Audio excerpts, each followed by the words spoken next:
जय गुरु की जय।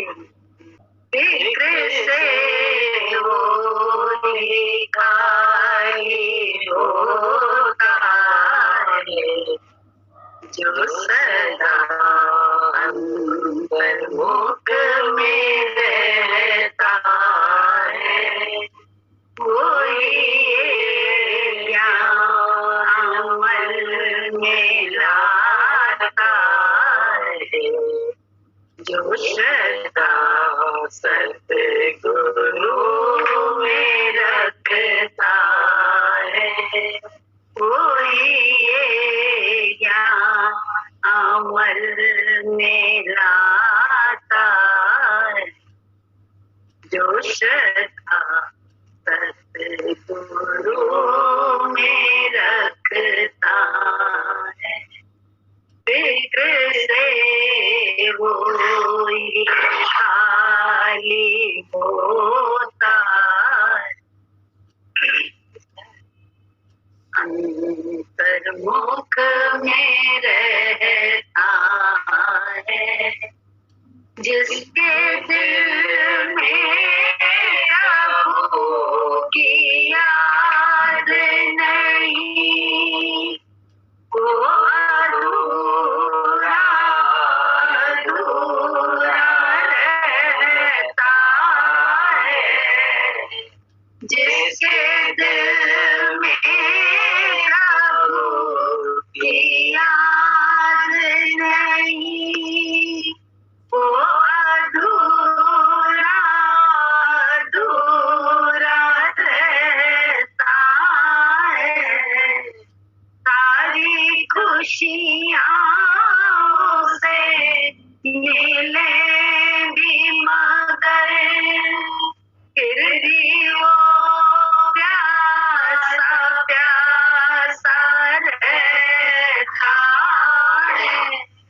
सारी खुशियों से मिले भी मगर फिर भी वो प्यासा प्यासा रहता है, उसके से वृथा ही जाती है जो ये अनमोल समय गाता है, उसकी सांसें वृथा ही जाती हैं।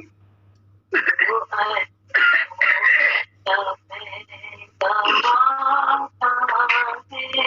फिक्र से वो ही खाली होता है जो सदा अंतर्मुख में रहता है, वही ज्ञान अमल में लाता है जो श्रद्धा सतगुरु में रखता है। एक कदम जो भी आगे बढ़ता है, 100 कदम प्रभु आगे आता है। एक कदम जो भी आगे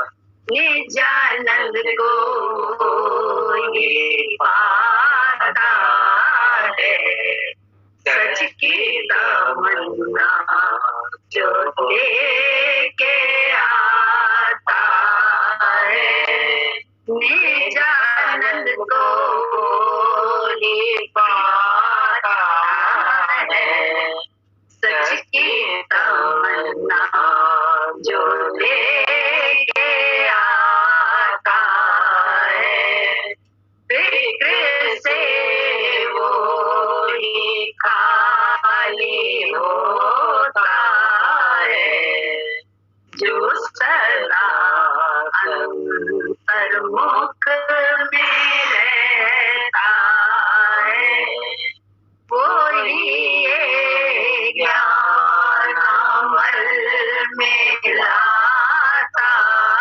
है, जो श्रद्धा सतगुरु में रखता है, फिक्र से वो ही खाली होता है, जो सदा अंतर्मुख में रहता।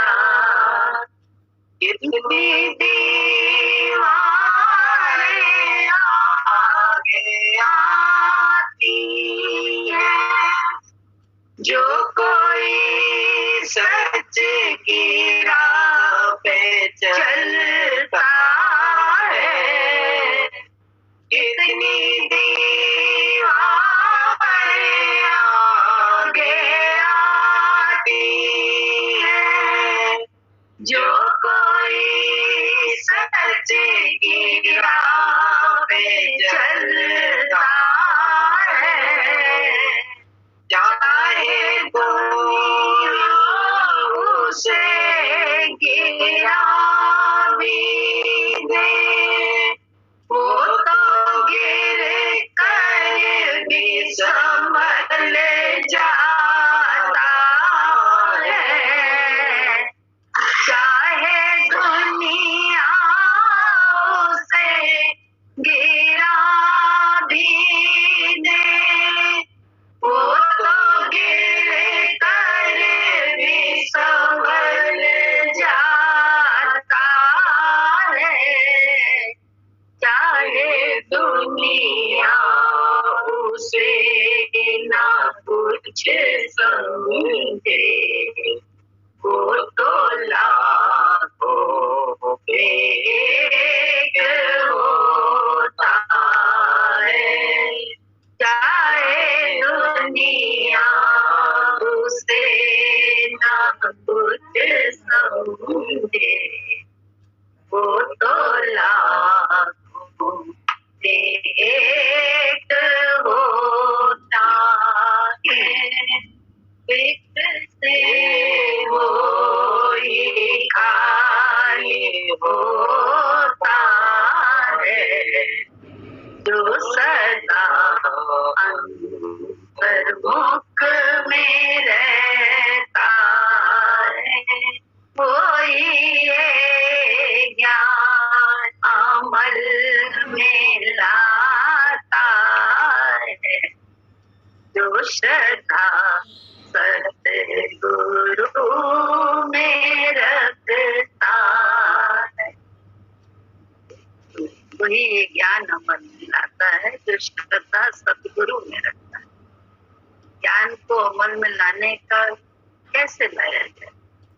जो कुछ भी जीवन में अपने साथ होता है, किसी के द्वारा भी होता है, सब मेरी भलाई के लिए। भक्त हमेशा अंदर ही रहता है, भक्त बाहर नहीं जाता है, बाहर नहीं जाता है, किसने क्या किया, कैसे किया, कहाँ किया, कब किया, क्यों किया, ये सब भक्त का विषय नहीं होता है। भक्त का विषय सिर्फ अपने अंतर्मुख में, अपने ही मुख की तरफ देखता है, तो उसे दूसरे से कभी शिकवा ही नहीं होती है। हाँ, भक्ति से जरूर शिकवा होती है, भक्त जो भक्ति कर रहे होते हैं उनसे शिकवा होती है, बाकी किसी से शिकवा नहीं होता है, क्योंकि वो इस राह पे चल रहे हैं।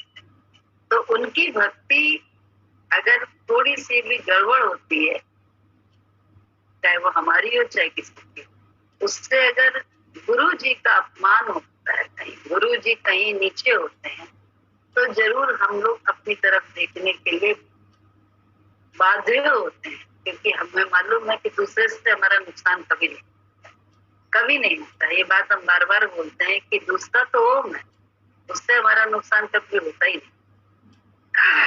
हमारा स्वयं का नुकसान हमारे अपने मन के कारण होता है। तो मन से सजग रहने के लिए ही ज्ञान की जरूरत होती है। गुरु ने जो किया, जितना जितना भूल हम सबसे होती है, भूल होए स्वीकार लें, उसके बाद आगे बढ़ लें, बस इतना सा है।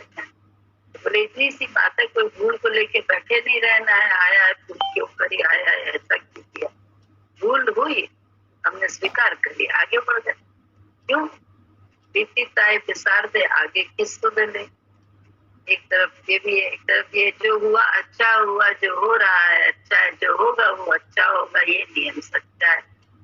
तो भक्त हमेशा गुरु के ज्ञान के हिसाब से ही अपने आप को संभालता है। वो कभी दूसरे के विचार से, दूसरे को लेके कभी भी अपने विचार को नहीं संभालता है। हम सबका यही धर्म, हम अपने विचार गुरु के विचार से अपने को संभालें, दूसरे को संभालने का ज्ञान नहीं। दूसरा तो ओम है, संभला ही हुआ है, हम लोग को संभालना। बड़ा अच्छा गुरु जी ने ज्ञान दिया, जब फिक्र फिर नहीं रहती है। जब तक आप अपनी भूल न स्वीकारो तब तक आपको वो तकलीफ होगी, लेकिन जब आपको मालूम हो जाता है मन की भूल का, तो आप जो है ना बहुत आराम में आ जाते हैं। जब तक दूसरे की गलती देख रहे हैं तब तक आपको बहुत बेचैनी होती है, बहुत बेचैनी होती है, बहुत कहते नहीं है, अशांति आ जाती है जीवन में। तो ज्ञान ही गुरु जी का है। ओम ही जगत का सार है, जीवन है जीवन आधार। उस ओम में हम लोग टिके तो सही, उस ओम को जाने तो सही। पहले एक गुरु के ही ओम में टिक जाए, बाकी तो अपने अंदर तो टिकना हो ही जाएगा। गुरु के ये विचार तो सही मान के उसके विचार में टिक, लेकिन हम लोग अपनी मनमुखता से ही भक्ति करते हैं, जिससे गुरु भी बदनाम होता है और हम पर भी कृपा दृष्टि नहीं है। ये भक्ति बात बार बार तुमसे हमको माफी ही मांगते रहते, भगवान जो भी भूल हमसे होती है उसमें हमें संभालते हैं, बड़े अच्छे, बहुत संभालते। पप्पू ये बैठे थे आज, कुछ गुरु जी की महिमा बताएं हम लोगों को, हम लोग सुने। आपसे कह रहे हैं मनचंदा भैया, गुरु जी के अनुभव।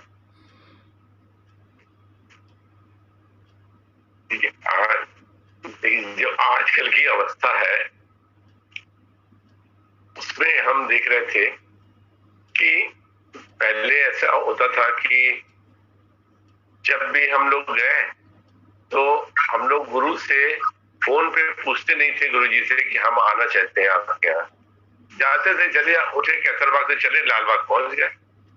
न दिन देखा न रात देखी, न उनका आराम देखा, न उनका जो है उनकी व्यस्तता देखी कि उनकी सास आई हुई है गांव से, या इस समय बाबूजी के खाने का टाइम है, चले जाते थे। तो उन्होंने कभी भी इस बात की अनुभूति नहीं होने दी कि तुम बेकार आए, तुम्हारी वजह से डिस्टर्ब हो गए। ऐसा कभी भी गुरु ने ऐसा प्रतीत होने नहीं दिया। उन्होंने हमेशा ही जो है अपने बेटे की तरह अपने आत्म, अब क्या बताएं, वो तो शब्द हमको मिलते नहीं, कि उन्होंने उस तरह से अपने पास रखा। तो उन्होंने हमेशा ही जो है वो अपने अंदर का जो ज्ञान था, जो अपनी जो उनकी शक्ति थी, उसको उन्होंने बांटने का प्रयास किया विदाउट एनी कॉस्ट। कोई ऐसे नहीं कि उसके ऊपर जीएसटी और सीएसटी लगा दी कि इतना टैक्स पड़ेगा तभी जो है हम ज्ञान देंगे। जो आजकल की प्रथा जो है चलती है कि लोग आश्रम में जाते हैं तो वहां दान देते हैं, पुण्य करते हैं, या किसी तरह का चढ़ावा चढ़ाते हैं, या कहते हैं कि ये फॉर्मेलिटी करनी पड़ेगी, सफेद कपड़े पहन के जाने पड़ेंगे, या चप्पल पहन के जानी पड़ेगी, ऐसा गुरुजी ने कभी नहीं किया, कभी भी नहीं किया। उनका दरवाजा हमेशा ही खुला रहा। और जब भी हम लोग गए तो हम लोग अपना रोना ही लेके गए, अरे गुरुजी ये नहीं मिला हमको, वो नहीं मिला, अभी ये कमी है, वो कमी है। ज्ञान की तरफ कभी मन नहीं लगाया, जिसके वो असल में व्यापारी थे, क्योंकि उसकी तरफ हम लोगों ने ध्यान कभी दिया नहीं, क्योंकि हमारा मन और हमारी वृत्ति या हमारी पहुंच उस ऊंचाई तक नहीं जा पाती।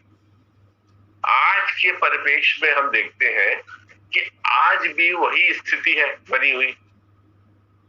हर आदमी जो है वो इतना ज्यादा बिजी रहता है, हर आदमी बिजी है। छोटे से बच्चे से पूछिए, वो कहेगा बिजी है, हमारे पास वक्त नहीं है। उससे बड़े पे आइए, वो कहता मेरे पास वक्त नहीं है। फिर किशोर अवस्था के बच्चे के आदमी के पास जाइए, वो कहता वक्त नहीं है। जवान के पास जाइए, वृद्ध अवस्था के आदमी के पास जाइए, कहता वक्त नहीं है, टाइम नहीं है, आप फोन करके आया करिए, हमारे पास टाइम नहीं है। अब हमको उस समय में को देखकर और आज के समय को देख के बड़ी गुरुजी की याद आती है कि गुरुजी का द्वार हमेशा खुला रहता था।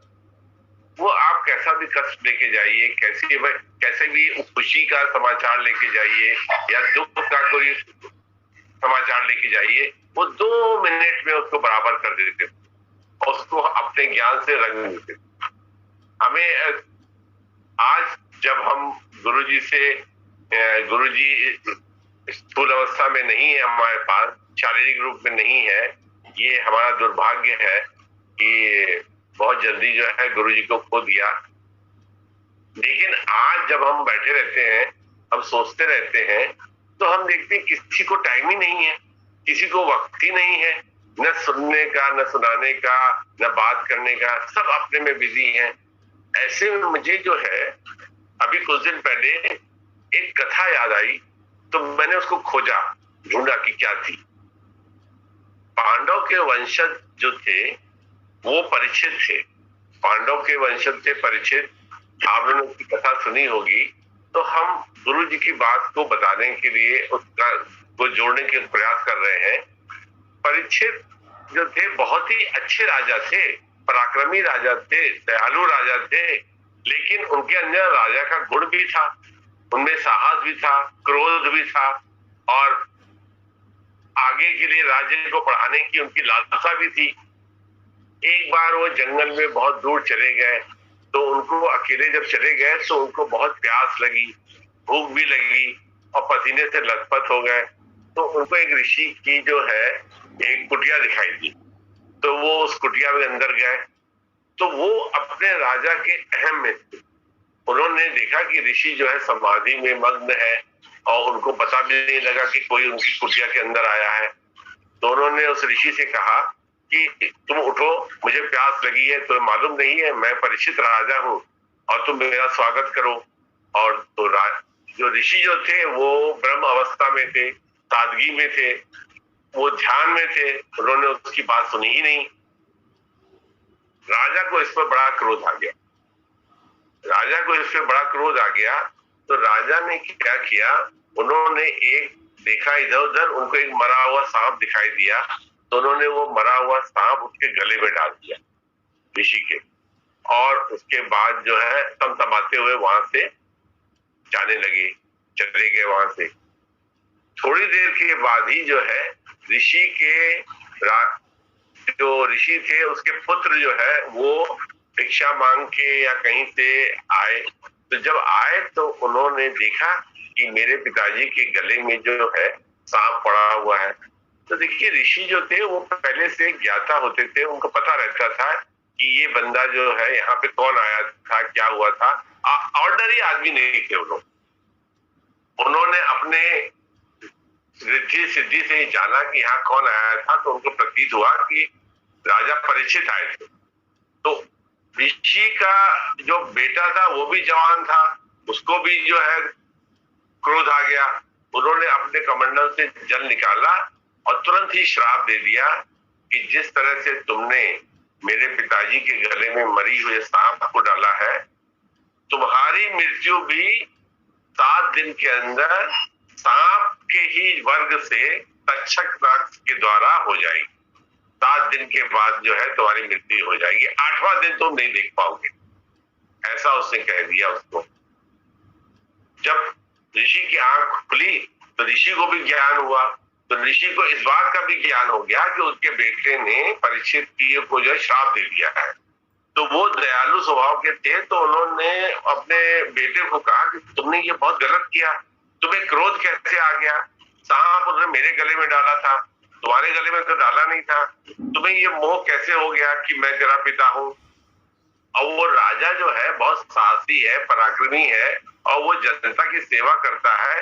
तुम अभी जाके उससे माफी मांगो और उसको जाके कहो कि मेरे से गलती हो गई। तो वो अपने पिता के कहने के अनुसार वो राजा परीक्षित के यहाँ गया। इधर राजा परीक्षित भी जो था, जब उसके क्रोध शांत हुआ तो उसको ये महसूस हुआ कि उसने बहुत बड़ी गलती कर दी, ऋषि के गले में सांप डाल दिया।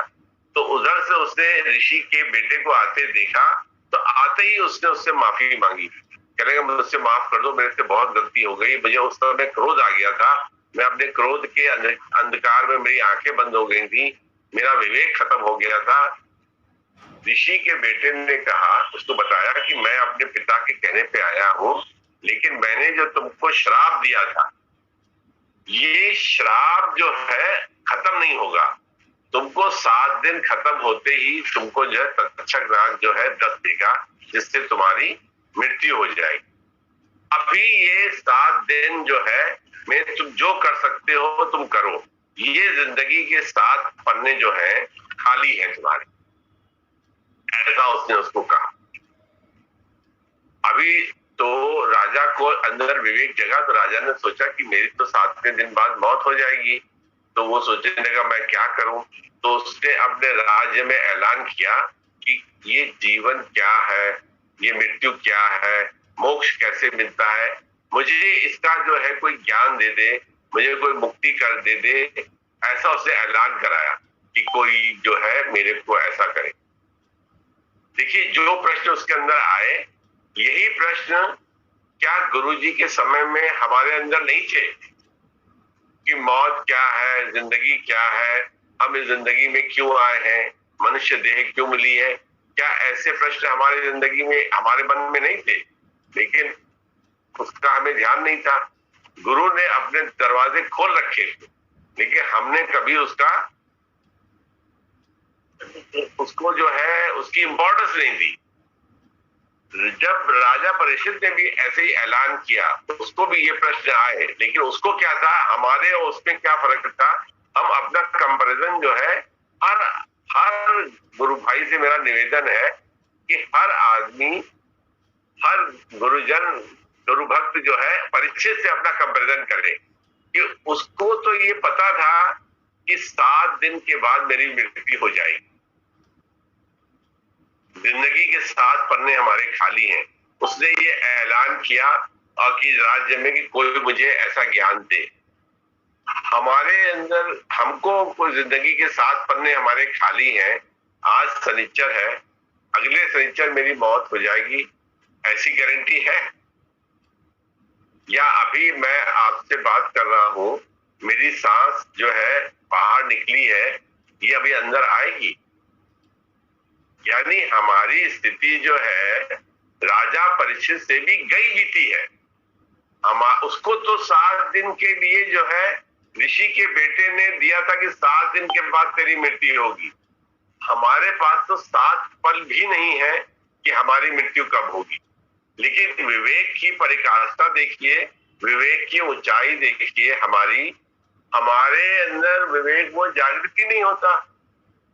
उसके अंदर 7 दिन का समय था, तो उसके अंदर विवेक जागृत हो गया, तो उसने ऐलान कर दिया पूरे राज्य के अंदर कि मुझे कोई ऐसा जो है ज्ञान दे दे कि जिससे मौत का भय जो है वो खत्म हो जाए।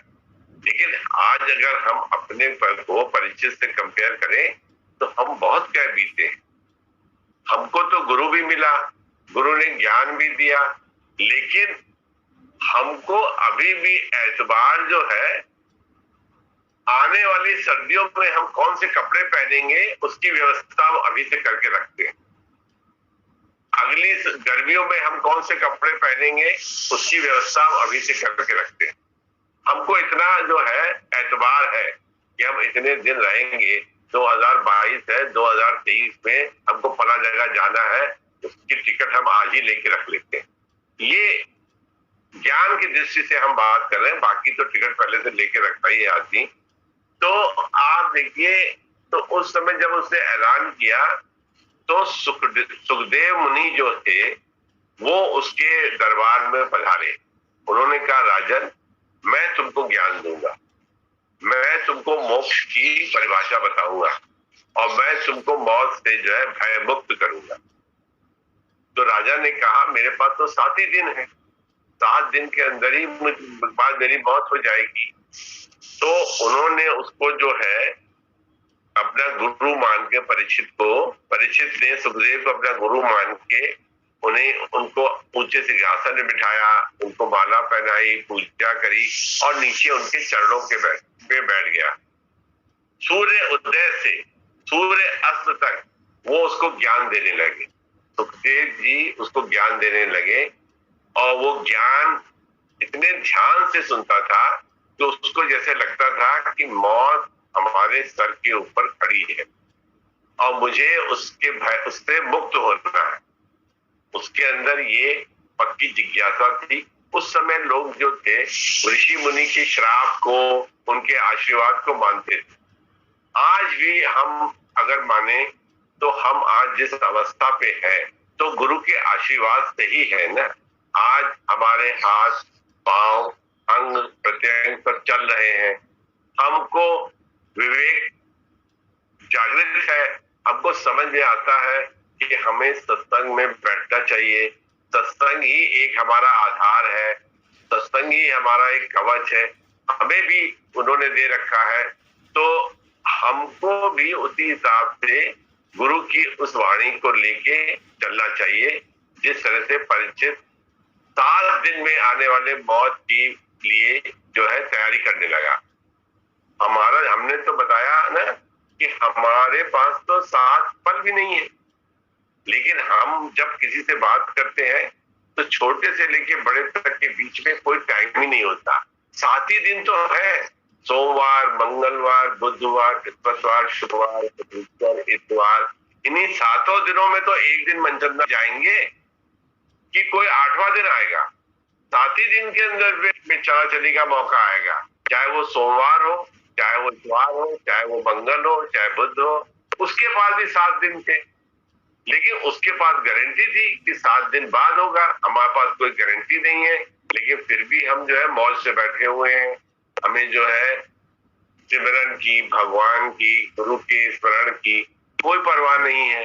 हम उसी में मस्त बैठे हुए हैं, दिनचर्या जैसे चल रही है वैसे चल रही है। ये तो गुरु का हमने बताया ना, ये गुरु का अप्रत्यक्ष कृपा है जो उन्होंने सत्संग की डोर अपनी जो है से हमको बांध रखा है, जो हम रह के घूम के आके उस पर बैठ जाते हैं। क्योंकि हमें मालूम है, अंतःकरण में ये प्रयास महसूस होता है कि शांति है तो बच्चा यही है। सारी दुनिया का सफर कर लिया, उसके बाद जो है शांति यही है।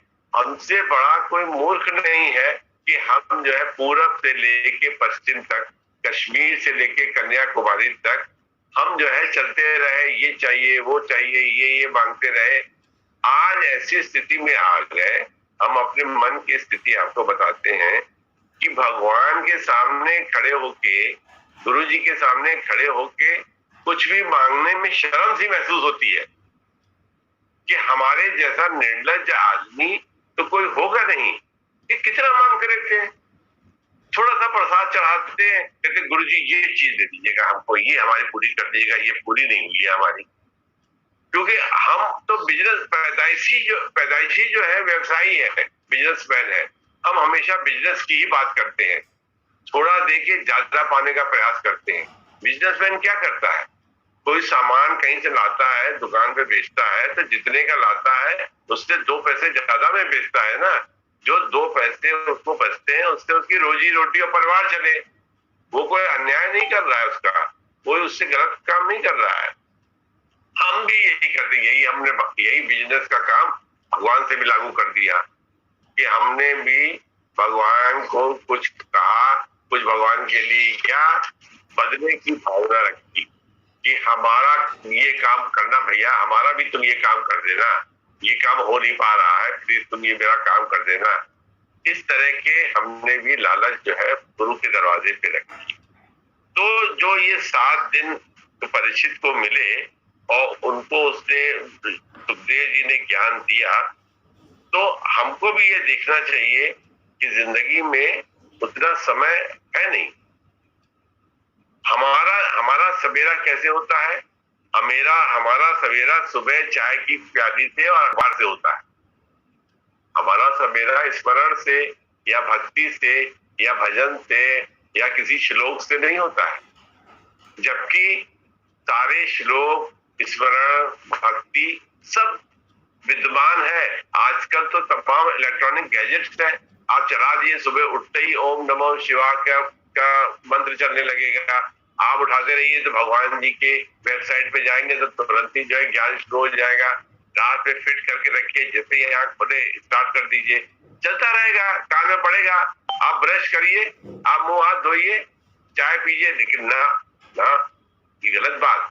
हमारी सवेरे तो चाय की प्याली से और अखबार से होती है। हमारी सवेरे तो होती है कि आज काम करने वाली आएगी कि नहीं आएगी। हमारी सवेरे तो होती है कि दूध वाला जो है दूध बाहर छोड़ गया है तो जाके उठा लाए, कहीं ऐसा तो नहीं कि बिल्ली मुंह लगा जाएगी। हमारी जो शुरुआती जो होती है वही गलत हो जाती है। मैं तो अपनी बताता हूं, मेरी तो शुरुआत ही गलत हो जाती है। जब शुरुआती सवेरे की गलत हो गई तो रात भी गलत हो जाएगी। रात में आदमी, उसको तो 7 दिन थे, पक्का समय था। हम बार बार ये कह रहे हैं कि उसको तो 7 दिन थे, उसको तो ऋषि ने लिख के दिया कि 7वें दिन तुमको जो है तक्षक जो है डसेगा तो तुम्हारी मौत हो जाएगी, तुम उसके लिए अपना प्रयास करो। मैंने जो श्राप दिया वो कभी नहीं जाएगा, खत्म होगा, ये तो लगेगा ही लगेगा। हमारे पास क्या है कि हमारी सवेरे ही गलत हो गई, तो रात को क्या करते हैं, कोई टीवी का सीरियल देख के, कौन बनेगा करोड़पति देख के, या कोई इंडियन आइडल देख के, कुछ भी देख के हम उसके बाद सोते हैं। लेकिन सोने से पहले हमको भी जो है स्मरण करके ही सोना चाहिए। हो सकता है कि सवेरे आंख खुले ही ना, रात ही में मन चलते, जब क्या होगा, तो जैसे ग्रंथ साहब में लिखा है कि अगर मंदिर का स्मरण होता है तो भूत प्रेत योनि जो है वलवल उतरे। गुरु नानक ने कहा है कि अंतकाल जो मंदिर सिमरे तो प्रेत योनि वलवल उतरे। इस तरह से उन्होंने जगह जगह पे हर स्थान को कहा है कि अंतकाल में जो स्त्री सिमरे वैश्या योनि वलवल उतरे, अंत काल में जो धन सिमरे सर्प योनि वलवल उतरे। ऐसा उन्होंने उसकी व्याख्या की है। तो अभी हम रात में हमें चिंता नहीं रहती कि हम भगवान का स्मरण करते करते ही सोए ना, हमारे पास टाइम ही नहीं है। सोमवार से लेके शुक्रवार तक टाइम ही नहीं है। शनिचर को आज इसकी पार्टी है, आज उसका बर्थडे है, आज हमको यहाँ जाना है, नहीं तो हमारे यहाँ लोग आने वाले हैं, नहीं तो हम उसके यहाँ जाने वाले हैं।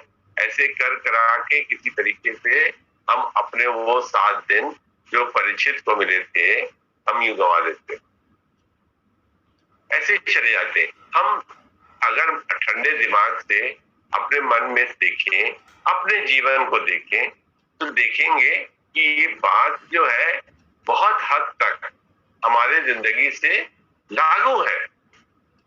ये हमारे जैसे लगता है कि राजा परीक्षित की जो है कहानी नहीं है, ये हमारी कहानी है, हम उसको उसी तरह से व्यतीत कर रहे हैं। तो ये जो है, अब गुरु बेचारे का हमने कहा, जब गुरु के यहाँ हम जाते थे तो उनके यहाँ तो मोबाइल और ये सब था नहीं, हमने जब मन पड़ा अपने स्कूल से छूटे, बच गए। जब कभी खेलने के मौका नहीं मिला, इधर उधर गए, फिर चले गए।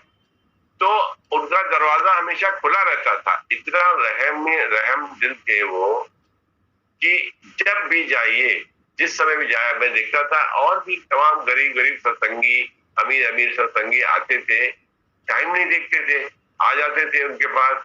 वो अपना आराम, अपना सुख, अपना चैन, अपने ग्रस्त का कर्तव्य, उसको भी वो जो है तिराजली देकर उस भक्त के उसमें उसको ज्ञान देने में लग जाते थे। वो भी टाइम नहीं देखते थे कि कब, वो जानते थे, उनको वो 7 दिन का आभास था कि ये 7 दिन, उनको ये बात की पल की खबर नहीं है जिंदगी की। वो सोचते थे कि पता नहीं कैसे आदमी आया है। वो उसी समय ज्ञान की चर्चा करते थे। उसी समय कितना भी आंसू बहाते हुए आदमी आए, उसको जो है वो ठंडा करके भेजते थे। कितना ही क्रोध में आए, कितने भी क्रोध में आता था कि आज मैं गुरु जी से लड़ाई करूंगा, मेरे बेटे को उन्होंने जो है सन्यासी बना दिया है, पढ़ाई में मन नहीं लगाता है, मेरी लड़की को जो है वो गलत रास्ते पे ले जा रहे हैं। इस तरह से माँ बाप कहते थे, तो वो लड़ाई झगड़ा करने के लिए आते थे। मैंने अपनी आंखों से देखा, जैसे ही उनके सामने बैठते थे, वो हमसे कहते थे, पप्पू उनको एक गिलास पानी देना।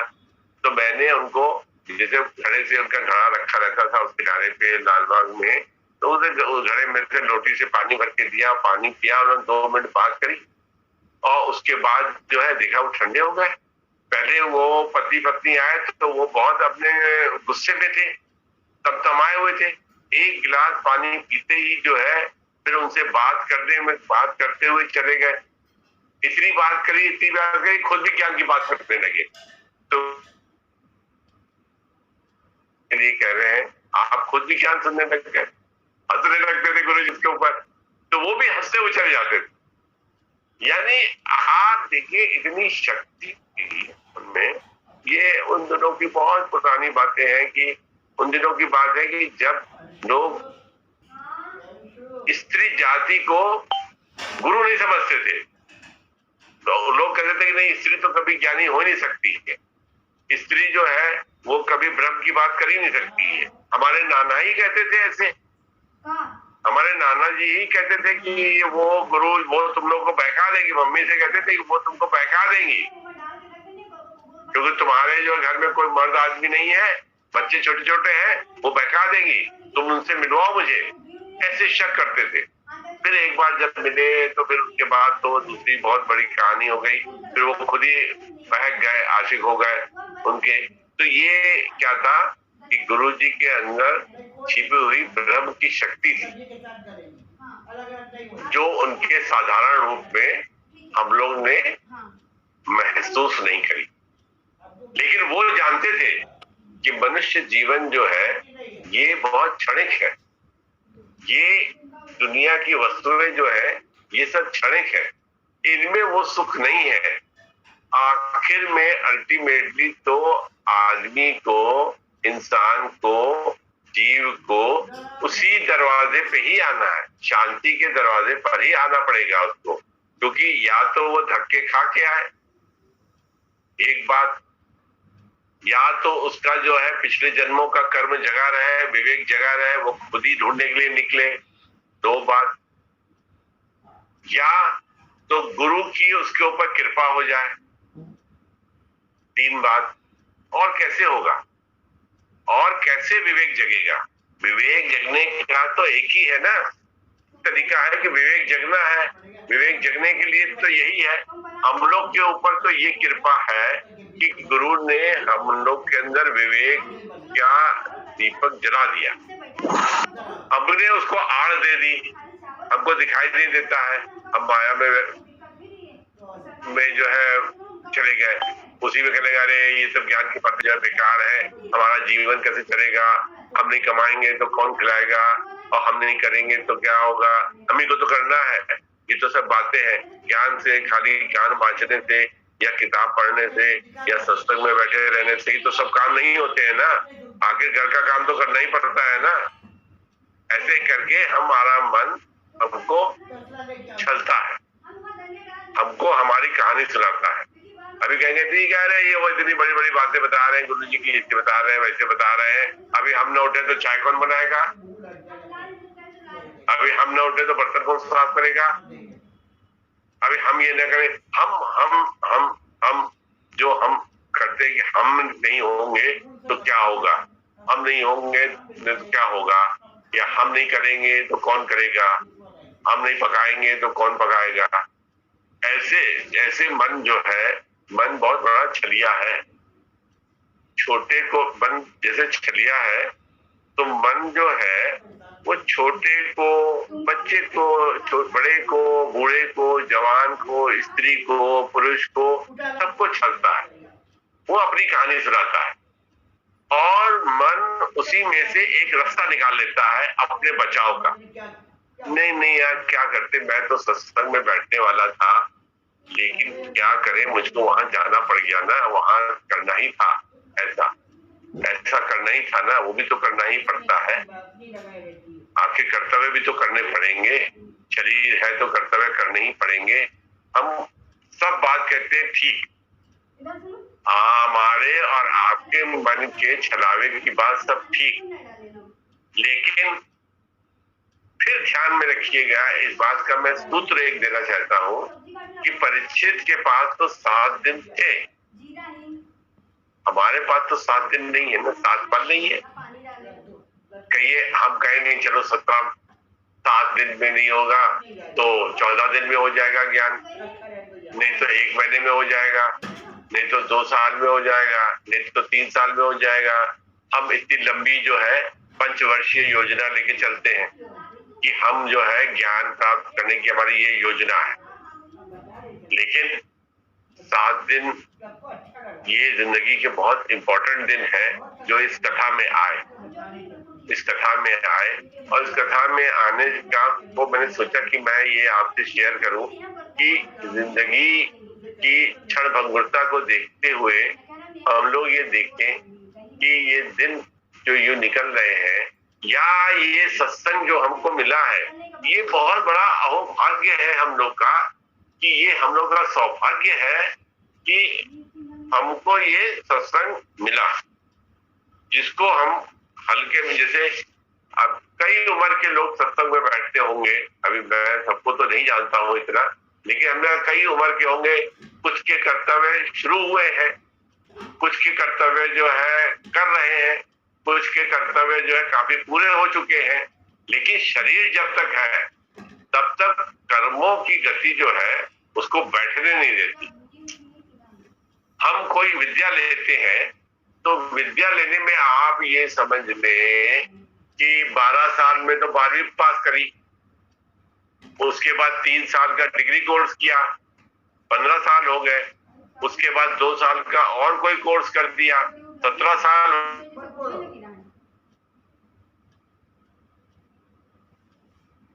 अपनी जिंदगी के 17 साल 18 साल लगा देते। ये व्यवहार है, ये दुनिया का व्यवहार है, प्रचलन है, जिसमें हमारे माँ बाप ने हमको लगाया, हमने अपने बच्चों को लगाया, हमारे बच्चों ने अपने बच्चों को लगाएंगे, वो ऐसे उसको लगाने लगे। 17 साल 18 साल लगा दी हमने पढ़ाई में, तब जाके जो है रोजी रोटी की नौकरी लगी। वो भी कहाँ लगी, कोई जाके बेंगलोर में बैठ गया, कोई जाके जो है वो हैदराबाद में बैठ गया, कोई जाके जो है कनाडा में, ऑस्ट्रेलिया में, लंदन में बैठ गया।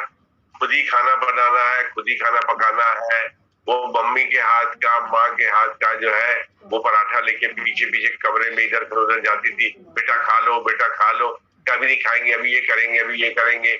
आज खाना खुद पकाना पड़ेगा, खुद कमाना पड़ेगा, खुद खाना पड़ेगा, तब जो है अपनी अम्मा की याद आएगी कि वो होती तो वो पका देती। 18 साल अपनी जिंदगी के लगा दिए पढ़ाई में, उसके बाद भी नौकरी कैसी मिली?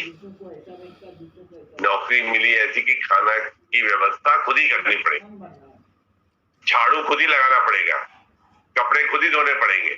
बताइए, हम बाहरी पढ़ाई के लिए, सांसारिक पढ़ाई के लिए हम इतना कार्य करते हैं, तो अगर ब्रह्म ज्ञान की बात करें, वेदांत की बात करें, गुरु की चर्चा करें, तो उसके लिए तो हम देखते हैं कि समय ही नहीं है। समय इतना बिजी चलता है आदमी कि वो कहता है यार आजकल तो जैसे जो है व्यवस्था शुरू हो गई है कि भैया जब भी आना तो फोन करके आना, पता नहीं हम हैं कि नहीं है। कोई भी आदमी किसी के प्रति ये गलत, ये वो नहीं कह रहे हैं कि ये गलत है, टाइम ही नहीं है। हर आदमी चाहता ये है कि क्योंकि वो पहले से ही प्री ऑक्युपाइड, पहले से ही जो है वो बिजी है, प्री ऑक्युपाइड है, उसके बाद टाइम नहीं है। चलो इस समय वो आएंगे यार, इस समय क्यों आएंगे, पीछे तो काम करने वाली आएगी, उससे काम कराना पड़ेगा हमको, हम काम कराएंगे उनको चाय बना के देंगे, ये वो दुनिया भर की बात करके वी डोंट हैव टाइम, हमारे पास टाइम ही नहीं है।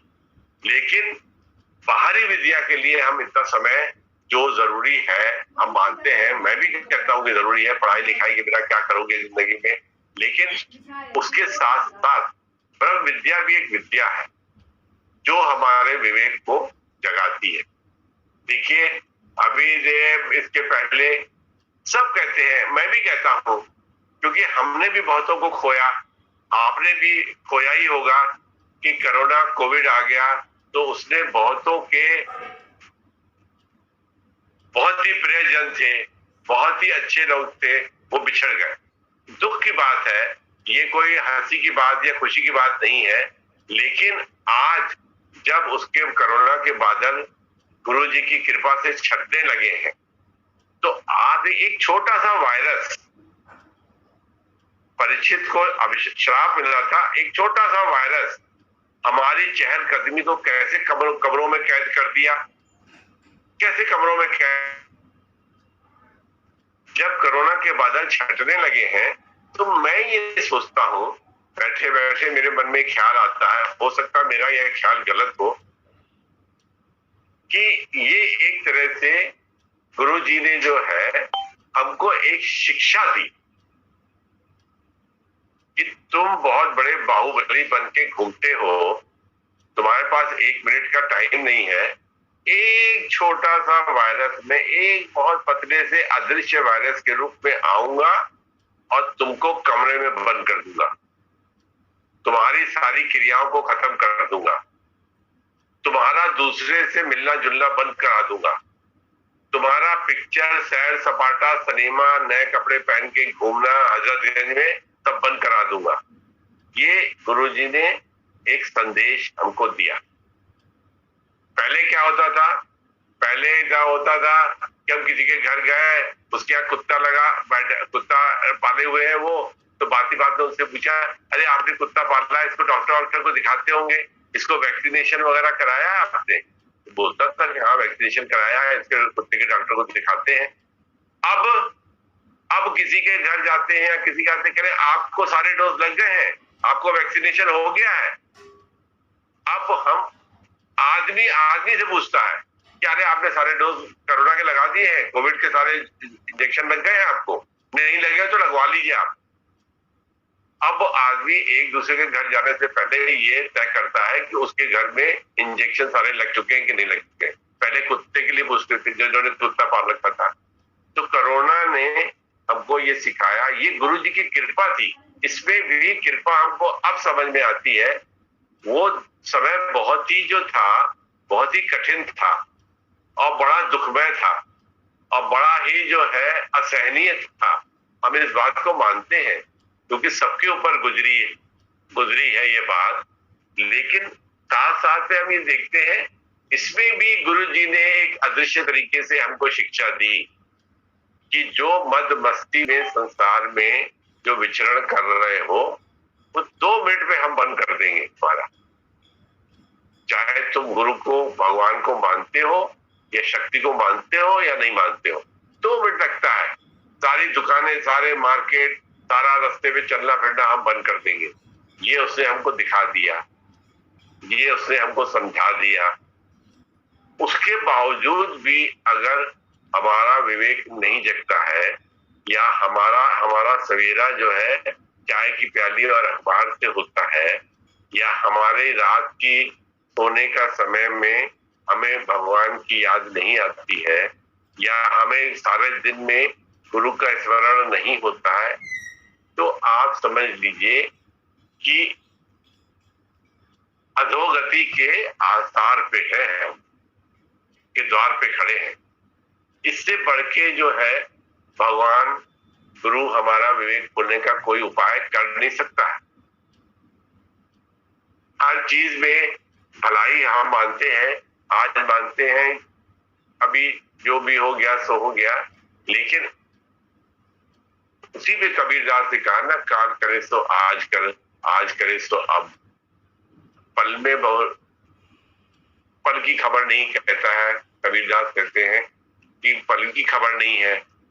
तो ये बात ये प्रकृति ने हमको अभी से सिखा दी, हर उम्र के बच्चे को सिखा दी, हर एक को दिखा दी। छोटा बच्चा भी जानता है कोरोना है, मास्क लगाना पड़ेगा। तो ये एक तरह से भगवान ने अपनी शक्ति दिखा दी। अब उस शक्ति को ग्रहण करना या उस शक्ति के सामने अपने को समर्पित करना, ये तो हमारा विवेक है कि हम करें। वो दिन तो हमें बोलते नहीं कि जब गुरुजी प्रत्यक्ष रूप से जो है वो ये चीज बताते थे। कितने साल हो गए उसको उनको देखते हुए, बात करते हुए उनकी, और उनकी याद करते हुए। आज की में भी ऐसा होता है, वो समय समय पर अपनी बात को दोहराते हैं, और अगर हम उस बात को नहीं भूल जाते हैं तो किसी न किसी भेष में आके वो उसको बताते हैं। प्रकृति के द्वारा बताते हैं, गुरु भाई के द्वारा बताते हैं, पड़ोसी के द्वारा बताते हैं, घर में काम करने वाली आती है उसके द्वारा बताते हैं। दत्तात्रेय ने 24 गुरु किए, उसने हर एक में देखा इसमें इसके हमको ये ज्ञान मिला, उससे ज्ञान मिला। गुरु भी आज अदृश्य रूप से हमें तरह तरह से बताता है, गुरु भाई के रूप में बताता है। गुरु भाई की बात हमको अच्छी नहीं लगती, लेकिन गुरु भाई हमको जब बात कहते हैं, अगर हम उसमें जो है ये गुरु जी ही बोल रहे हैं ऐसा समझ में आएगा, तो हमको जो है वैसी ही शक्ति का आभास होगा, जैसी शक्ति या जैसी प्रसन्नता गुरु जी के पास जाने से मिलती। ऐसा करेंगे तो पता लगेगा, ऐसा करेंगे तो हमको महसूस होगा कि ऐसा हमें लगेगा। एक शब्द है निमाणा करके, तो बहुत निमाणा होके, बड़ा दीन होके, दीनहीन होके अगर हम गुरु की वाणी को ग्रहण करें, बहुत निमाणा का मतलब ये होता है कि हमारे पास कुछ भी नहीं है। अभी हमने देखा है कि आप लोगों ने देखा है कि नहीं देखा है, गुरुद्वारे में कभी कभी जाना होता है कि कभी किसी की वो होती है, उठावनी होती है, तो हम लोग क्या एक हर मंदिर करके गुरुद्वारा है, वहां पे जो है जाना पड़ता है कि यहाँ पे आज की उठावनी है या ये है। लोग अपने घर में इतनी जगह नहीं है तो वही करते हैं। तो वहां जाते मैं देखता हूँ कि सरदार लोग या कोई भी चप्पल उप्पल उतार के, सर ढक के जाएंगे, ग्रंथ साहब के सामने सीधे लेट जाएंगे, झुक जाएंगे, हाथ जोड़ेंगे, घुटनों के बल बैठेंगे, घुटनों के बल करते हैं। उस समय हम वहां से जैसे ही निकलते हैं फिर करते हैं हम, फिर जो है मैं जो है पुकारने लगता है आदमी। ये मेरी गाड़ी के आगे किसने गाड़ी खड़ी करी है, उसको पता नहीं है कि गाड़ी हम कैसे निकालेंगे। इतनी भी तमीज नहीं है लोगों को। मंदिर से निकलते ही जो है शुरू हो गए, या जैसे ही हम मंदिर से निकले तो देखा चप्पल नहीं है, कहने लगे अरे यहाँ कैसी व्यवस्था है, मंदिर में भी चोर आते हैं और चप्पल देखिए हम रखे थे, चप्पल हमारी चली गई, कोई उठा ले गया। कोई पूछेगा भाई आपकी चप्पल कैसी थी, तो मनचंदा जी ने बताया कि हमारी वो 2 पट्टी वाली चप्पल थी। कहले वो 2 पट्टी वाली चप्पल वो रखी है। तो मैं दूर से देखा, हमने कहा हाँ यही है। लेकिन जो जगह पे चप्पल नहीं मिली और जिस जगह पे चप्पल रखी थी उसके बीच में उधर हम घुटनों के बल जो है गुरु को, ग्रंथ साहब को नमस्कार करके आए, सर के ऊपर रुमाल रखा, हाथ जोड़ के जो प्रार्थना करी, फिर चप्पल अपनी यथा स्थान पे नहीं मिली और थोड़ी दूर पे रखी, उसी बीच में हमने 20 कर्म बना दिए। ये कोई मंदिर की व्यवस्था है? सत्संगी भी चोरी करते हैं और मंदिर में कोई व्यवस्था नहीं है, ऐसी व्यवस्था नहीं होनी चाहिए, यहाँ मंदिर में आने लायक नहीं है, यहाँ तो जेब कट जाए, ये हो जाए। अब कितनी बातें कर्म बनाए हैं हमने, हमारे मन ने कितने कर्म बनाए? 20 कर्म बना दिए। अब इसको अगर आप ऐसे देखें कि मंदिर में जाने के बाद उससे निकलने से लेके चप्पल पहनने तक में कितने कर्म बना दिए। फिर गाड़ी निकालने लगे, गाड़ी निकाल के किसी ने स्कूटर खड़ी कर दी, मोटरसाइकिल कर दी, लगे चिल्लाने वहां पे, अरे मोटरसाइकिल किसे खड़ी करी है, पता नहीं है गाड़ी निकलने वाली है। अब देखिए ये मन हमारा कैसा छलिया है। 2 मिनट पहले घुटनों के बल बैठ के हमने जो है ग्रंथ साहब के सामने हाथ जोड़े और 2 मिनट के बाद व्यवस्था देखिए मनचंदा जी की क्या है, कैसे हालात हो गए उसके। बड़बड़ाते हुए गाड़ी लेते हुए घर तक गए। सारी जो है, जो निमाणापन था, जो दीनहीन भाव था, सब धुल गया, गायब। फिर अपनी जो है उसकी ताकत में आ गए, हम करने लग गए, बस हम करने लगे तो फिर जो है गायब हो गए। उसी पे हम कहते हैं कि गुरु की चर्चा को हम बार बार करते हैं या सुनते हैं या उसके बारे में सोचते हैं तो रिसर्च हम कहते हैं कि एक बात मैं और कहना चाहता था कि एक साहब मिले, उनसे हमने कहा कि आपने एमए किया हिंदी में? कह रहे हाँ हिंदी में किया। तो मैंने कहा कि आप क्या कर रहे हैं? कह रहे मैं पीएचडी कर रहा हूँ। मैंने कहा पीएचडी तो रिसर्च होता है, हिंदी में क्या रिसर्च कर रहे हैं? कोई टॉपिक मिला होगा आपको? कह रहे हाँ मुझे जो है सूरदास के ऊपर टॉपिक मिला है। तो मैंने कहा सूरदास के ऊपर टॉपिक मिला है, सूरदास में क्या रिसर्च करते होंगे आप? उसमें पीएचडी करेंगे, आपको गवर्नमेंट यूनिवर्सिटी, लखनऊ यूनिवर्सिटी आपको जो है वो डिग्री दे देगी, आपके नाम के आगे डॉक्टर लग जाएगा, डॉक्टर विमल प्रकाश। कह रहे हाँ अगर पीएचडी कर लेंगे तो डॉक्टर विमल प्रकाश लग जाएगा। तो मैंने कहा भाई सूरदास के बारे में तो हम पढ़ चुके हैं हाई स्कूल में, और उसकी किताबें और उसके दोहे और सब है, उसमें आप घुस के क्या करते हैं? मेरे समझ में ये नहीं आ रहा है। तो उन्होंने कहा मनचंदा जी आप बैठो तो मैं आपको समझाता हूँ। उन्होंने मुझे कहा कि सूरदास के दोहे हैं, तो मुझे रिसर्च पूरे सूरदास पे नहीं करनी है, उनके 4 दोहे के ऊपर या उनकी जो है जो वाणी है या जो वो कहना चाहते थे उसके ऊपर रिसर्च करनी। तो मैंने कहा उससे क्या होगा? तो उससे कहने का मैंने कहा ये रिसर्च क्यों कराते हो? ये रिसर्च आप करेंगे जो इसकी किताब बनाएंगे तो ये कहाँ करें, ये यूनिवर्सिटी में सबमिट हो जाएगी, फिर ये अगर अप्रूव हो जाएगी तो ये पढ़ाने के लिए लोगों जो हमारे से नीचे के क्लासेस है उसमें ये पढ़ाई जाएगी। मैंने कहा यार सूरदास के बारे में तो इतना पढ़ चुके हैं, उसमें आप क्या खोद देंगे जो आपको जो है हो जाएगा? कहने का नहीं, जितना आप पढ़ेंगे, जितना उसके बारे में विचार करेंगे, रिसर्च करेंगे, आपको उतनी ही सूरदास के प्रति ज्ञान की प्राप्ति होगी। ये सूरदास के ऊपर रिसर्च करेंगे, सूरदास उसके ऊपर किताब छाप देंगे, फिर इनकी किताब जो है अगर अप्रूव हो जाएगी तो नीचे की क्लासों में पढ़ाई जाएगी। इसका मतलब सूरदास के बारे में जो मैंने पढ़ा था उससे कुछ ज्यादा ये ढूंढ निकालेंगे। ऐसे ही जब हम गुरु की बात करते हैं तो कभी कभी लगेगा अरे वही बात बार बार वही बात करते रहते हैं। अरे एक बार सुन लिया, 2 बार सुन लिया, कितनी बार सुने?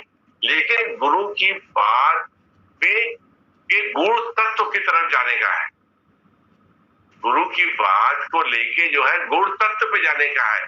एक छोटी सी बात को लेके कि उन्होंने कहा इनको पप्पू पानी पिला दो, हमने घड़े से पानी निकाला उनको दे दिया, अब उसके हमारे गिलास में पानी दे के उनको देना और इसी बीच में गुरुजी का उनसे बात करना और फिर वो हंसते हुए ठंडे होते हुए चले गए, तो इसके बीच में तमाम रहस्य है। अगर हम उसमें विवेचना करेंगे, उसके अंदर दिमाग लगाएंगे, तो हमको ऐसे लगेगा जैसे कभी आपने किसी स्त्री को चावल बीनते हुए देखा है कि चावल बीनती है तो उसमें से कैसे वो जो है उसमें से कीड़े कंकड़ और ये वो निकालते हैं, महीन महीन महीन महीन निकालती है। आप देखिए अगर वो जो है छोटे छोटे चावल आते हैं तो बासमती चावल तो बड़े बड़े होते हैं, और जो चावल आते हैं वो तो आधे कटे और आधे वैसे होते हैं, तो कैसे जो है उसमें से बीज बीन के निकालती है। तो उसी तरह से हमें भी गुरु की, अगर हमको जो है कुछ बात याद है, उस पे याद है एक सेंटेंस, उसी को बार बार पढ़ने, उस पे रहस्य को रिसर्च करना चाहिए, उसमें कुछ ध्यान लगाना चाहिए, ऐसा क्यों, कैसे, इसके प्रति क्या हो सकता था, इससे अच्छा और क्या हो सकता था, उनके कहने का मतलब क्या था। ऐसे करके हम रिसर्च करेंगे तो हम ये पाएंगे कि उसमें जीवन का रहस्य घुसा हुआ था, जो हम उस समय अपनी मोटी बुद्धि के कारण, अपनी स्थूल बुद्धि के कारण, अपने बाल्य बुद्धि के कारण हम उसको समझ नहीं पाए, या माया के पर्दे के कारण, या मन के चंचलता के कारण हम उसको समझ नहीं पाए। ये वो उसका वो था।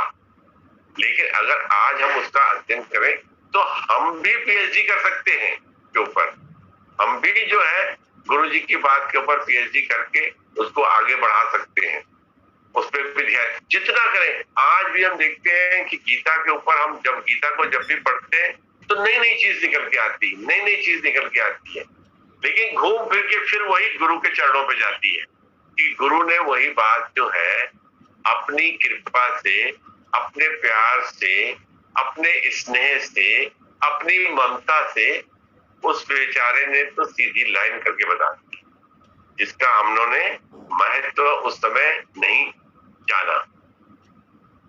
अगर हम उसका महत्व जानते होते, या उसको छोड़िए हम ये जानते होते कि 7 दिन भी परीक्षित की तरीके से हमारे पास नहीं है, अगर हमने ऐसा जाना होता तो हमने उसको बहुत ध्यान से दिया सुना होता और उस पर बहुत ध्यान लगाया होता।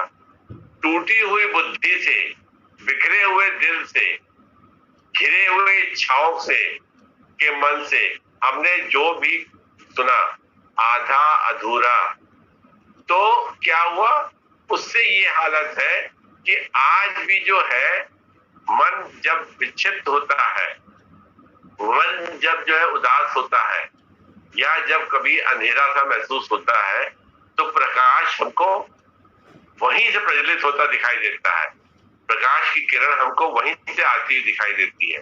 मैं ये देखता हूँ कि सत्संग सुबह भी होता है, शाम भी होता है, इतने लोग अटेंड करते हैं, तो मन से मैं पूछता हूँ कि यार क्या ये सारे लोग क्या बेवकूफ हैं? सुबह भी बैठे, शाम को भी बैठे, कल भी बैठेंगे, परसों भी बैठेंगे, ये तो बैठते रहते हैं, आगे इनका जी नहीं भरता, इनका मन नहीं भरता। ऐसा मैं अपने मन से पूछता हूँ कभी कभी, कि मैं ये मन को एहसास दिलाता हूँ ये लोग सही हैं या मैं सही हूँ। हमेशा कंपैरिजन करना चाहिए। जब भी हम कोई चीज खरीदने जाते हैं तो हम देखते हैं ये ब्रांडेड शर्ट जो है, ये ब्रांडेड शर्ट ठीक है, या वो वाली शर्ट जो थी वो सही थी, उसकी कीमत कितनी थी, इसकी कीमत कितनी थी। अपने मन को बताना चाहिए कि इतने लोग जो बार बार सुन रहे हैं वो अपनी बात को बता रहे हैं या अपना सब समय लगा रहे हैं, क्या वो वाकई अपना समय जाया कर रहे हैं, या उनको सच की पहचान हो गई है कि शांति जो है हमको यही मिलती है। ऐसा अपने मन को बताना चाहिए। हम अपने मन को सही राह दिखाने के लिए हमें अपने गुरु भाइयों का, गुरु का, सत्संग का उदाहरण हमेशा मन को समझाते रहना चाहिए। अगर हम वो नहीं समझाते हैं, अगर हम वो नहीं करते हैं, तो मन तो हमेशा हमको पानी के बहाव की तरीके से नीचे ही ले जाएगा, नीचे ही ले जाएगा। एक भजन था ना, जाग रे मुसाफिर तेरा वक्त हो गया, अभी तो जगाया अभी सो गया। अब ये भजन की एक लाइन जी ने हमको बताई गुरुजी ने बहुत, गुरुजी की आवाज बहुत अच्छी थी। भजन जब गाते थे तो वो सिंधी भजन क्या, हिंदी भजन क्या, बहुत बढ़िया लय में गाते थे। उसमें जैसे घुस जाते थे वो भजन में। कभी कभी ऐसा करते थे वो कि जैसे वो उसमें घुस के गाते थे इतना ज्यादा कि फिर ऐसा मन करता था कि और कोई ना गाए, वो अकेले ही गाए। ऐसा घुस के वो गाते थे। तो वो उनका जाग रे मुसाफिर तेरा वक्त हो गया, तो ये तो उन्होंने जगाया, उन्होंने तो बताया ना कि तुम्हारा वक्त हो गया है, अभी तो जगाया अभी सो गया। मंदिर से जैसे ही बाहर निकले, चप्पल नहीं दिखाई दी, तो देखिए कैसे कर्म बना दिए हम, आइन से कर्म बना दिए। मंदिर की व्यवस्था को, मंदिर को चलाने वालों को और मंदिर में आने वालों को, तमाम लोगों को मन में गालियां दे डाली। सिर्फ मात्र 2 पट्टी का चप्पल, यहाँ से वहां तक नहीं, यहाँ जहां रखा था उतारा था वहां नहीं था, दूसरी जगह था। बाद में अगर खोज करी गई तो मालूम पड़ा वहां एक की ड्यूटी लगा दी गई कि सबके चप्पल उठा के लाइन से लगा दो। गुरुद्वारे में चप्पल की सेवा करते हैं लोग, सत्संगी जो जाते हैं वहां गुरुद्वारे में जाते हैं तो 2 लोग 3 लोग सेवाधारी लोग, वो बिना किसी ये किराए विराए पे नहीं, तनख्वाह उनका के ऊपर नहीं, वो सबके चप्पल जोड़ी जोड़ी से लगाते हैं।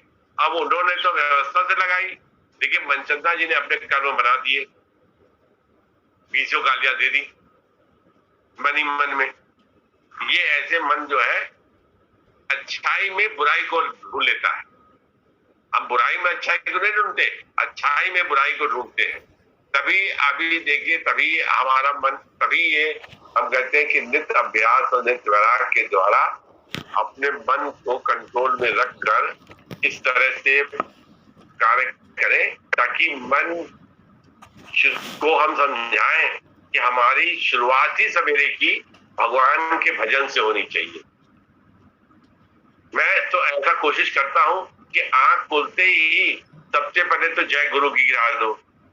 आंख में आंख यूं यूं यूं करके मोबाइल बगल में उठाया, जय सदगुरु की फुलवारी खोली और उस पर डाल दी, जितने समय भी आंख खोली। शुरुआत ही वहीं से करनी है। ये हमने ये नहीं कहा कि आप भी ऐसा करिए, आप मत करिए, आप जैसा करते हैं करिए। मैं अपना बताया कि शुरुआत ही ऐसे की। अभी दिन भर में जाने कितने बुरे कर्म, अच्छे कर्म, अनजाने में जाने में हम कितनों का दिल दुखाएंगे, कितनों को से अच्छी भाषा बोलेंगे। पहले ही जो है हमने सदगुरु की फुलवारी में जय गुरु जी की डाल दिया कि शुरुआत हमारी जो है वैसे हो। उसके बाद जो है पैर पलंग से नीचे रहे, उसको इन्वायरमेंट की। अब क्योंकि मन को साधना में लगाना है, जब गुरु प्रत्यक्ष रूप से, स्थूल रूप से हमारे पास नहीं है, ये हमारा दुर्भाग्य है, तो उस दुर्भाग्य को भाग्य में बदलने का प्रयास तो हमें करना पड़ेगा ना। तो उठते ही ये करें, जैसे उठते ही जो है गुरु जी की तस्वीर के सामने निगाह पड़े, तस्वीर ऐसी जगह पे रखें जैसे ही आंख खुले तो नजर उन्हीं पे जाए। बाकी तो आप एक्टर एक्ट्रेस की और टीवी की एपिसोड की, इसकी उसकी तस्वीर देखते रहिएगा ना, बाद में तो पूरा समय पड़ा हुआ। शुरुआत सद्भाव से होनी चाहिए और शाम सोते समय भी अंत जो है सद्भाव से होना चाहिए। इतना तो हमें करने का प्रयास करना ही चाहिए ना। सब कुछ करने के बाद जब पलंग पे आ गए तो कितनी कृपा है कि हमारे आज की तारीख में हमारे हाथ पांव सलामत है और हम पलंग पे आ गए शाम को। न तो हमारा हाथ टूटा, न तो हमारा पैर टूटा, न तो हमें चोट लगी, न तो किसी ने अपमान किया, न तो किसी ने हमें कुछ किया। हम फिर पलंग पे फिर से हम सही सलामत आ गए। ये गुरु की कृपा नहीं है? तो हमारा ध्यान, हमारा कर्तव्य नहीं बनता कि हम उनको थैंक यू कहें। एक रुमाल गिर जाता है तो उठा के देता है तो कहते थैंक यू भैया, धन्यवाद, आपने रुमाल हमारा गिरा दिया। या किसी ने कह दिया देखिए आपका जो है ये कार्ड गिर गया है, तो उसको हम 200 कदम तक थैंक यू कहते हुए जाएंगे।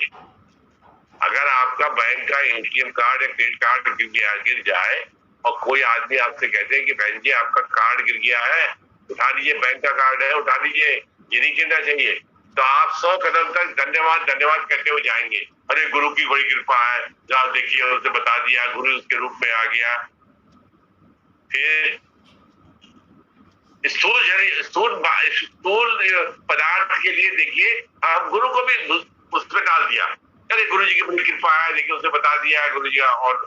और क्योंकि उसमें अंदर में क्या था, गुरु की कृपा तो है मैं मानता हूँ, लेकिन अंदर में ये भाव पड़ा हुआ था, यार बड़ा नुकसान हो जाता अगर कार्ड हमारा खो जाता, फिर बैंक में जाके उसको हॉटलिस्ट कराते, बंद कराते, फिर ये कराते, बैंक वाला सुनता नहीं और फिर कोई पैसा निकाल लेता, क्या होता, ये बात छिपी हुई थी, ये डर अंदर में था। लेकिन चलो गुरु जी की बड़ी कृपा है, उसने बता दिया है। छोटी सी बात का हम धन्यवाद देते हैं तो हम पूरा शरीर लेके हम रात को 10 बजे बिस्तर पे आ गए समूचा, तो हमारा कर्तव्य नहीं बनता कि हम उसको धन्यवाद दें कि तुमने हमारा दिन, आज तुमने हमको प्यारा सा सत्संग दिया, हमको अच्छे विचार दिए, हमें गुरु भाइयों के दर्शन हुए, हमें गुरु की बात सुनने को मिली और फिर हमारा दिन अच्छी तरह से बीता और हम शाम को फिर बिस्तर पे आ गए सही सलामत। धन्यवाद बनता है ना, ये तो कर्तव्य बनता है। इतने बड़े तो वो मतलब जो स्वार्थी ना हो जाए कि धन्यवाद देना ही भूल जाए। रुमाल गिरता है तो धन्यवाद देते हैं, शरीर उसने संभाल के आपका संभाल के दिया और बिस्तर पे आप आ गए शाम को, फिर सुबह उठे तो धन्यवाद देना पड़ेगा ना कि रात जो है उसने हमारी आराम से गुजारी।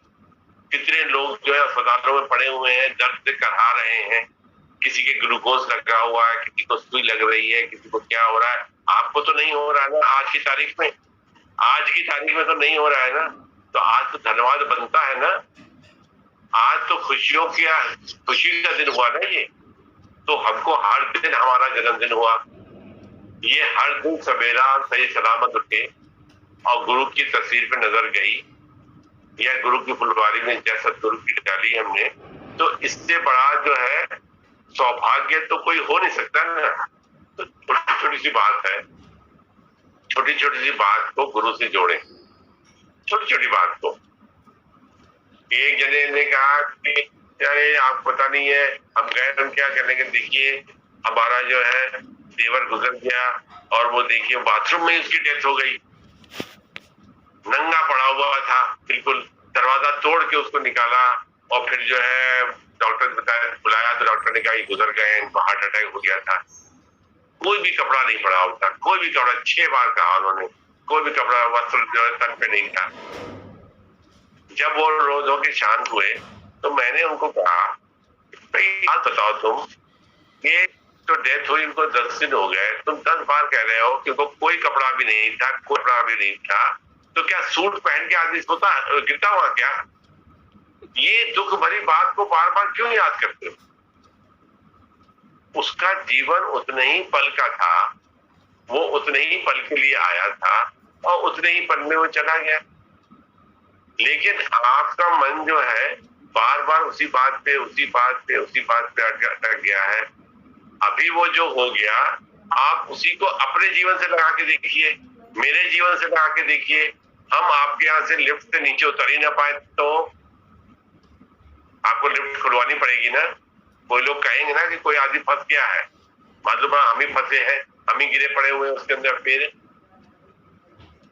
आप ही उतर रहे हैं, मैं पैर फिसल गया, क्या होगा फिर तो ये क्रिया चलती रहेगी। इससे भी अपने को ज्ञान ग्रहण करने का, उसके प्रति मोह लेके रोने का नहीं है, उसके प्रति जो भी बात है उसके अपने को अपने मन को समझाने का है। क्योंकि मन जो है ना बड़ा दूषित स्वभाव का है, वो गलत बात जो है वो आपको याद दिलाएगा, रिपीट कराएगा, लेकिन उसमें से पीएचडी वाली रिसर्च नहीं बताएगा, जैसे वो सूरदास के ऊपर रिसर्च कर रहा था, ऐसी रिसर्च नहीं बताएगा कि उसमें से वो चीज को ग्रहण करना, कि कैसे ग्रहण किया जाए, उसको तो ग्रहण करना चाहिए ना। पल पल में, जैसे हमने बताया ना, पल पल में ज्ञान है, कदम कदम पे ज्ञान है, हमको दिखता नहीं है हमारे मन के अस्थिरता के कारण। पानी बहुत हिलता रहे तो तस्वीर दिखाई नहीं देती है, वैसे मन के बहुत हिलने से हमको दिखाई नहीं देता, हम अपनी मस्ती में रहते हैं। फिर एक दिन जो है मनचंदा जी का हाथ टूट गया तो जो है लाइन पे आ गए, हाथ को जो ऐसे गले में लटकाया 6 महीने तक घूमते रहे। तो गुरुजी कहते थे अब लाइन पे आ गया ये, अब हाथ टूटा है तो समझ में आ गई बात, बिना हाथ थोड़े समझ में नहीं आती थी बात। ऐसा भी एक दौर गुजरा, तो हमको हंसी आती थी, तो क्या गुरुजी हाथ तोड़ के ही हमको बनवाएंगे क्या? तो बड़ी हंसी होती थी इस पे कि भाई हाथ जो है 6 महीने से बंधा रहा, हाथ की हड्डी नहीं जुड़ती थी। उसके लिए भी कहना पड़ा उनसे, अरे गुरुजी अब हाथ की हड्डी जुड़वाइए भाई, बहुत दिन हो गए, 6 महीने जाता हूँ, 3 हफ्ते बाद वो प्लास्टर उतार के दूसरा चढ़ा देता है, फिर 3 हफ्ते बाद प्लास्टर उतार के दूसरा चढ़ा देता है। उन दिनों साइंस इतनी डेवलप नहीं थी, प्लास्टर ही चढ़ते थे, ऑपरेशन नहीं होते थे। तो हमने कहा गुरुजी कब तक प्लास्टर चढ़ाता रहेगा? तब गुरुजी ने कहा कि आज जाओ तो वहां प्लास्टर मैं कटवाता हूँ। चल के उन्होंने प्लास्टर कटवा दिया और फिर दूसरे किसी डॉक्टर दिखाया, उसने कहा हड्डी जुड़ गई है इनकी, कोई प्लास्टर की जरूरत नहीं है, ये हड्डी ऐसे ही रहेगी। आज भी इस हाथ की हड्डी का ऑपरेशन एक्सरे करा जाए तो हड्डी उस हड्डी से थोड़ी सी अलग दिखाई देगी आपको, ऐसे दिखाई देगी, ऐसे करके अलग अलग सी है। लेकिन गुरुजी ने कहा कि वो जुड़ गई है, प्लास्टर की अब कोई जरूरत नहीं है। जब मैं बहुत गिड़गिड़ाया उनसे कि ये हड्डी जुड़ती नहीं है, बार बार प्लास्टर चला देता है, साइकिल चला नहीं पाते हैं, अब कैसे कि जेब में पैसे है नहीं, हुआ कैसे काम बने। तो उन्होंने भी गुस्से में आके जो है फिर प्लास्टर उतरवा दिया। कहने लगे, फिर वो डॉक्टर ने हड्डी जुड़ी हुई है। आज भी मैं अगर कभी सोचता हूँ कि आज मैं एक्सरे करा के देखूं, अब तो जुड़ गई होगी। अब मैं सोचता हूँ अब इस उम्र में क्या प्लास्टर कराना, गुरुजी ने एक बार जुड़वा दी तो जुड़वा दी, जुड़ गई। ऐसे गुरुजी की महिमा थी कि प्लास्टर डॉक्टर कहता नहीं प्लास्टर चढ़ेगा, कोई जरूरत नहीं है, उतारो प्लास्टर का। 6 महीने से प्लास्टर चढ़ा हुआ, डॉक्टर पागल हो गया। प्लास्टर कटवा के उन्होंने कहा दूसरे डॉक्टर दिखाएंगे। कंपाउंडर से कहा उन्होंने, हम दूसरे डॉक्टर दिखाएंगे, इनको नहीं दिखाएंगे। प्लास्टर रूम से डॉक्टर कमरे में नहीं गए बलरामपुर में, वहां से रिक्शा में बैठे रिवर बैंक कॉलोनी आ गए। डॉक्टर कक्कड़ था, उसको दिखाया, कह इसको दिखाओ। उसको दिखाया हमने, उसने कहा कि नहीं ये ठीक है, ये जुड़ गई समझिए, क्योंकि इसमें जो ना ये ऐसे ही रह गया। तो देखिए गुरुजी की महिमा कैसी थी। लेकिन अब हम गए तो उसके कुछ दिन 6 महीना पहले वो कहते थे हाथ न तोड़ते तो ये लाइन पे नहीं आता। छुट्टा साण बन के घूमता था, कहते थे छुट्टा साण बन के घूमता था, रेलवे में नौकरी क्या लग गई, दिमाग खराब हो गया इसका, हाथ तोड़ा तब ये लाइन पे आया। अब बताइए ऐसे शब्द अगर कोई मेरी माँ सुन ले तो, हमारा घर वाला कोई सुन लेता तो, इनके गुरुजी ने इनका हाथ तोड़ा करके अच्छा हुआ। ये मतलब उनकी बातें थी ऐसी कि वही थे, वो कह देते थे कि ये तो पल पल में गुरुजी की को साथ लेके चले। सुबह जब उठे तो साथ लेके चले और सोते दम तक साथ लेके जाए तुमको, न जाने किस पल में हमारी शाम हो जाए। इस बात का राजा परीक्षित की तरीके से ध्यान रखें। उसको 7 दिन थे, हमको 7 पल नहीं है, ठीक है। ऐसा मेरे मन में आया तो थोड़ा मैंने कहा शेयर कर दे। रिसर्च करना चाहिए हर कथा के ऊपर, हर के गुरु से जोड़ना चाहिए कि गुरु ने वो सब बातें बताई हैं हमको, हम उसको घुमा फिरा के कहानी के रूप में, दृष्टांत के रूप में, सिद्धांत के रूप में हम बताने का प्रयास करते हैं और हम अपने मन को बताते हैं कि ऐसे रहा होगा, ऐसे रहा होगा। जैसे वो सूरदास के ऊपर पीएचडी कर रहा था आदमी, ऐसे ही हमको भी जो है गुरु जी के वाक्यों के ऊपर पीएचडी करनी चाहिए, उनके वाक्यों को अपने जीवन से जोड़ना चाहिए, जब ज्ञान और खुलेगा। जय गुरु।